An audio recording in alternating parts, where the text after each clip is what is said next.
ஆத்தி கடகண்ணியெல்லாம் எப்படி பெருத்து போச்சு? ஏன் சுமதி அந்த காலம் மாதிரியே நினைச்சுக்கிறியோ? ஆமா லட்சுமி, நான் இந்த கடகண்ணிக்கெல்லாம் வந்து ரொம்ப நாள் ஆகி போச்சு. ஏய் இப்படியே வெளியே இருந்தே வேடிக்கை பார்த்துட்டு போயிருவோமா? யாரிவா துணி எடுக்கத்தானே இப்படி தூரம் வந்திருக்கான். அப்ப கிடைக்கலவோ? சரி சரி வாங்க. எம்மாடியோ லட்சுமியே, இந்த மாதிரி கடைகளுக்கெல்லாம் இன்னைக்குதான் வாரேன். அம்மா வாங்கம்மா, எந்த மாதிரி துணி பாக்குறீங்க? ஆத்தி இந்த ஆள் என்ன பழைய காலத்து ஆள் மாதிரி இருக்காரு, கடையெல்லாம் புதுசா இருக்கு. ஏய் சுமதி பேசாம இரு, காசு கேட்ட போது நீ சின்ன பிள்ளைகளுக்கு பாக்கணும்னே. மேல மாடியில தான் அம்மா இருக்கு. பொம்பளை பிள்ளைகளுக்கு முதல் மாடியில, பசங்களுக்கு மேல போகணுமா, அதுக்கு அடுத்த மாடியில. அப்படியா? சரிங்க சரிங்க. இந்த 3 வாரம் எங்கிட்டு போச்சா தெரியல, எங்கிட்ட நாள் சுத்திட்டு தெரிஞ்சிட்டு வரணும். நம்ம போலாம் லட்சுமி. அம்மாடியோ என்ன அழகழகான பேக்குக. ஆமாக்கே. ஏ கஞ்சம், இங்கனையே நின்று வாய் பழந்தமே இன்னைக்கு பார்க்காம இந்த மைனியும் தாய் கிழவி எங்கிட்டு போனாங்களோ தேடி கண்டுபிடிப்போம் வாங்க. இந்த லிஃப்ட்டுக்குள்ள ஏறினதே தாமசம், எங்கிட்டதே 2 பேரும் போனாங்களோ. இந்த 3 பேர்த்த இங்கனையே விட்டு போயிடலாம்னு நினைச்சிட்டாங்களோ. ஆமா சுகந்தியா, நீ சொல்றது சத்தியம். சுமதி அக்கா அப்படி செஞ்சாலும் செய்யும். ஏண்டா நம்ம கூட போனா பிரியாணி கேப்பாள் கண்டு இவள்களை இங்கனையே விட்டு போயிடணும்ண்டு தவி விழுந்து ஓடி போயிட்டாங்களோ. போ நடந்துக்கே வேசு. ஏம்மா இன்னும் எடுத்து போடணுமா, இதோட நிறுத்திக்கிருவீங்களா? ரேட்டும் கம்மியா இருக்கணும்ன்றீங்க, துணியும் நல்லா இருக்கணும்ன்றீங்க. நான் என்னம்மா பண்ணட்டும்?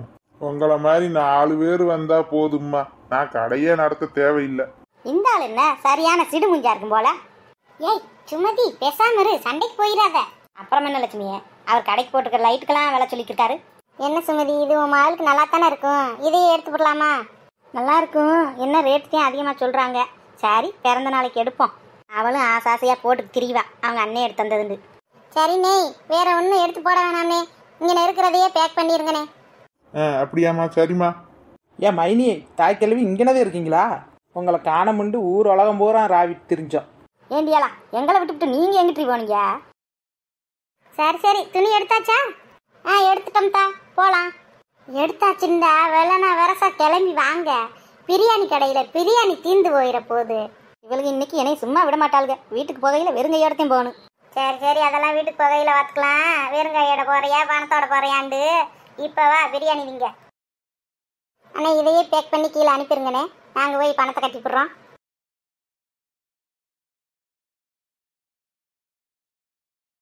என்னம்மா என்ன சாப்பிடுறீங்க? லட்சுமியே எனக்கு சொல்ல தெரியாது, நீயே சொல்லு. ஏப்பா தம்பி, நீங்கள் எல்லாத்துக்கும் பிரியாணி கொண்டு வந்து கொடுப்பா. ஆளுக்கு ஒவ்வொரு பிளேட் கொண்டு வரவாம்மா? ஆமாப்பா கொண்டு வந்து கொடு.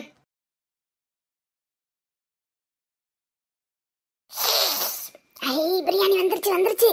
சுமதி அக்கா இன்னைக்கு நம்மளுக்கு பிரியாணி வாங்கி தந்து அசத்தி பிடிச்சு. எனக்கெல்லாம் லெக் பீஸ் இருக்கு, உங்களுக்கெல்லாம் இருக்கா? என்ன ருசி ஆத்தே, இந்த மாதிரி ஒரு பிரியாணியை நான் வாழ்நாளில் ஒரு நாள் கூட சாப்பிடல. என்ன லட்சுமி வேடிக்கை பார்த்துட்டே இருக்க, சாப்பிடு. இந்த சாப்பிட்றேன் சுமதியே, நல்லாவே இருக்கு. குழம்பெல்லாம் என்ன மனமாக இருக்கு. ஏன் சுமதியே, நம்மளும் வீட்டில் கறி எடுத்து கஞ்சி காய்ச்சிரும், குழம்பெல்லாம் இந்த மாதிரி இருக்க மாட்டேங்குது. ஏன்? அவங்க என்னமோ ஸ்பெஷலாக மசாலா அரைச்சி ஊற்றுவாங்க, அதனால கூட இம்பிட்டு மனமாக இருக்கும். இன்னைக்கு சாப்பிட்றதே 1 மாதத்துக்கு நம்ம வீட்டில் கறி எடுக்காமல் ஓட்டி போடணும். நல்லா இருக்கே, இருந்தாலும் என் மாமனை விட்டு சாப்பிட்றது எனக்கு ரொம்ப கஷ்டமா இருக்கு. சரி மாமா, இந்த சித்திரால மன்னிச்சிரு.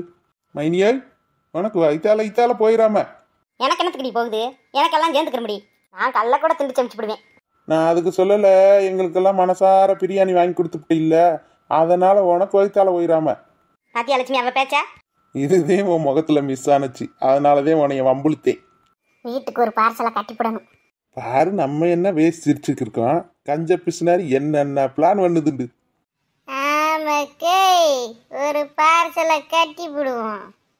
ஏத்தா இங்கே தின்றதோட போதும், வீட்டுக்கெல்லாம் என்னால் முடியாது, உங்ககிட்ட ரூபா இருந்தால் வாங்கிக்கோங்க. மைனி அப்படி சொல்லு, இனி வாயவே திறக்க மாட்டாளுங்க அக்காலும் தங்கச்சி. என்னத்துக்கு வீட்டுக்கெல்லாம் பார்சலு, இங்கே சாப்பிட்டா போதாது. ஆமாக்கே, நல்ல அக்கா நல்ல தங்கச்சி, விளங்கிற முடி. சரி சரி வெரசா சாப்பிடுங்க, நேரமாச்சு, வீட்டில் காண முடிந்து தேட போகிறாங்க. சரி ஃப்ரெண்ட்ஸ், எங்களுக்கு நேரம் ஆகுது, நாங்கள் பண்ணுற காமெடி காமெடின்னு சொல்ல முடியாது. எங்கள் வீடியோலாம் பிடிச்சிருந்தா சப்போர்ட் பண்ணுங்க ஃப்ரெண்ட்ஸ்.